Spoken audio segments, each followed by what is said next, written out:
Hey everyone, Gil here at Grayman Prepping. On today's episode of Your Prep for Today, I want to talk to you about allergy medications. Especially since it's springtime and trees and flowers and other plants are blossoming and putting out pollen, and it's a tough season for a lot of people. So check your supplies, see what you have, figure out what you're going to need, and get extra allergy medications. Now, some of you have prescriptions, and the doctor will only let you get so much. But talk to them, and if you need to, you may want to fudge a little bit and say, "Oh, the kids flushed the bottle down the toilet. I need to get another prescription."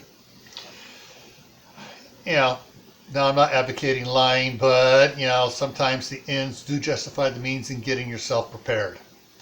All right, so make sure you have plenty of your allergy meds on hand and get ready for allergy season here. Stay happy no matter what life throws at you.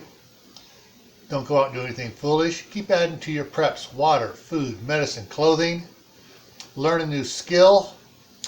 Grow an indoor garden so you have fresh food that you raised.